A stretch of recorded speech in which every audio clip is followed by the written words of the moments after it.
So the Anunnaki, they basically was in a war on their planet, and they decided to flee.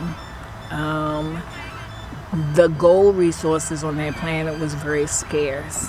And so when they fled their planet, they were in search of gold. And it just so happens that they came across the earth, which was abundant in gold. And they decided to settle here.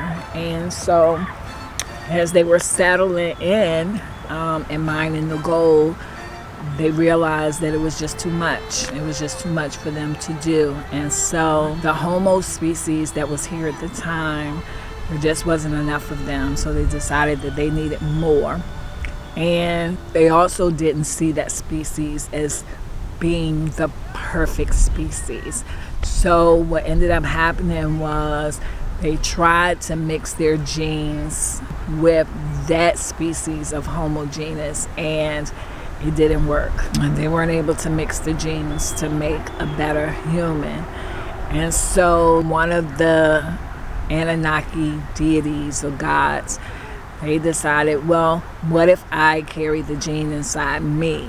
And so they mixed the gene with them and with themselves and carried it inside themselves. And thus we were created. The name of the Anunnaki deity that carried and produced aboard the first Homo sapien, the first man, her name was Isis. And so there is an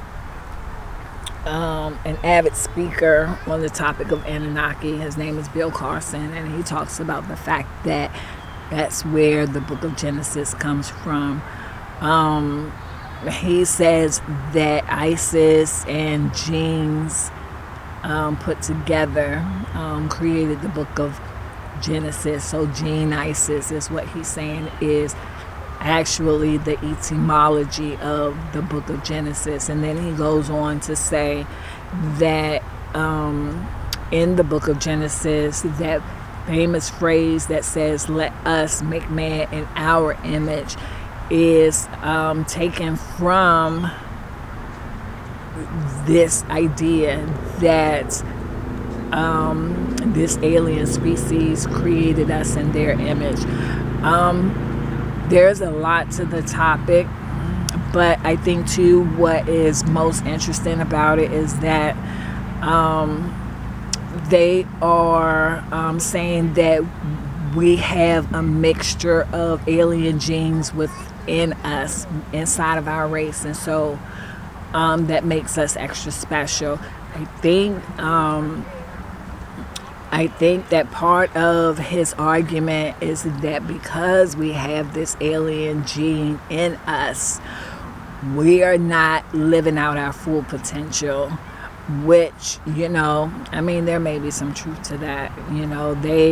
Scientists say that we're only using a small percentage of our brains each and every day. And so,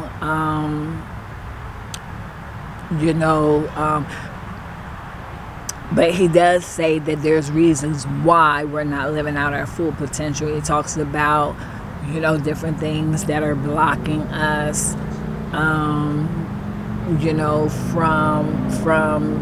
having, certain abilities and things like that. And it's actually pretty interesting. But I think overall the thing that just kind of,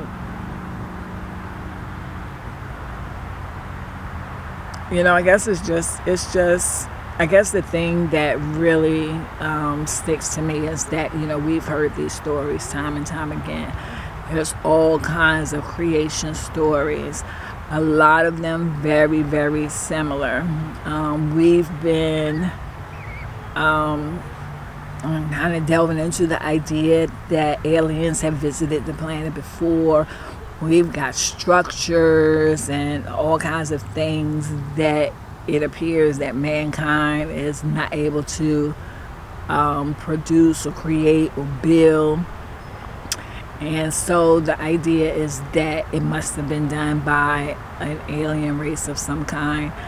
And I mean, you know, a lot of people say that they see UFOs or they've been abducted or there's evidence of aliens or of life outside of the Earth, or the Milky Way galaxy, or just with the outside of our solar system, that's not within our reach. I think the idea for me that we're alone in the universe is absurd. Anyway,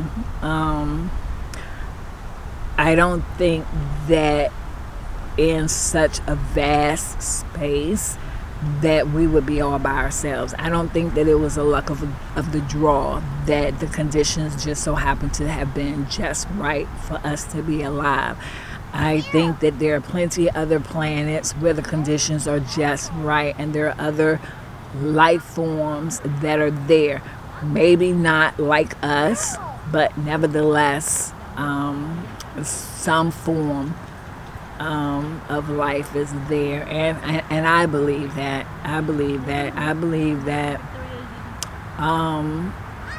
You know, when it's time for us to meet these other beings, then we will.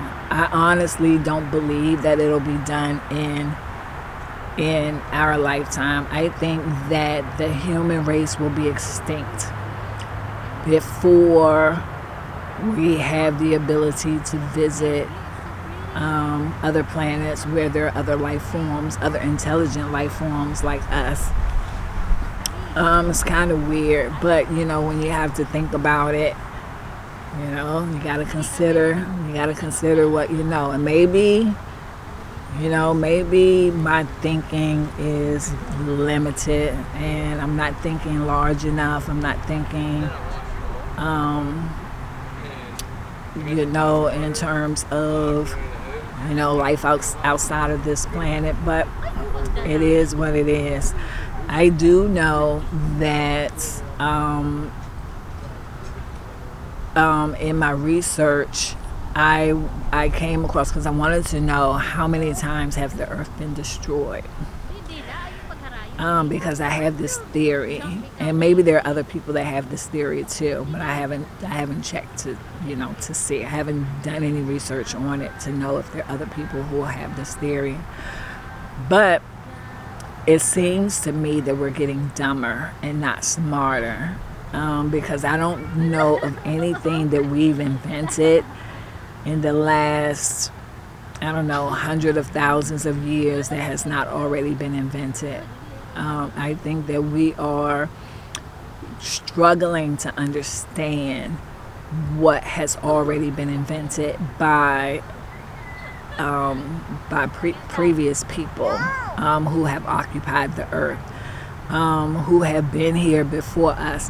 And I think that what is happening is that whoever the first people were, hundreds of thousands of years ago or even millions of years ago, they were in a far better place than we are now. One, I think because there were so many things that were to their advantage. For instance, they were taller, they lived longer, the planet was abundant, and it was just good. I think that every time that the earth died,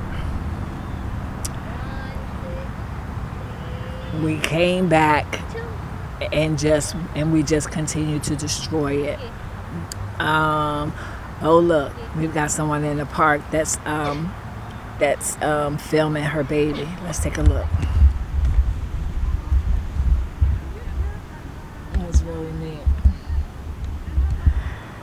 Yeah, so I just think that each generation of life is not succeeding. I think that you know, there's a lot of theories that the earth is not going to survive, that it's dying, and I believe that that's because we are misusing and using up all of our current resources, and so the earth will eventually die. It won't be able to sustain life. And have you seen those movies? I think one movie in particular that comes to mind is The Day That the Earth Stood Still. And the whole premise of the movie was that we destroy everything that we touch. And we had to die in order for the earth to start again. And I believe each creation cycle, each cycle where the earth has died and life form recreates itself, and we evolve, we just destroy. The more of us that exist on this planet who are not taking care of the planet, we're destroying it, and eventually it's going to die, and we're going to die with it, and it will start over. And I honestly do believe that. And I believe that I don't know that I believe that the Anunnaki were alien beings. I think what I'm starting to think is that the Anunnaki was a previous generation of human beings, extraordinary human beings that understood their full potential, and they got to the point of greed and misusing resources. And then to talk about slavery, you mean to tell me that they created man to be slaves because it was too much work for them? That just goes to show you the mindset of just all things. Like, and on top of that, like, I don't even think that they were alien, because in my experience, only human beings think that way. Only human beings think to enslave. I know we see in the movies that, aliens come to Earth and they try to enslave us. But I don't know what to think. Anyway, I'm going to get up out of here. I've been here for about 4 hours now, and it's been a marvelous, marvelous, marvelous day. I am going to pack it up and head back down the hill. I appreciate you all checking in with me and listening to me rant and just kind of go on and on and on about this thing. I've been trying to film my thoughts on the Anunnaki probably for the last 2 weeks, and I've been doing some research too. And I find it fascinating, but two, I don't know what to think. So I'll continue to read, I'll continue to research, I'll continue to learn, I'll continue to be open. And if the topic moves me, I'll come back for another conversation. So I appreciate each and every one of you. If you like anything that I've shared in this video, please give it a thumbs up. Make sure to subscribe to the channel to support me and to be notified when I drop more videos, and come back and see me. I appreciate you. Enjoy. Peace. Alright, so I had changed my battery on my camera, and he was gone, and now he's back. I don't know where he went or where he disappeared to, but now he's back.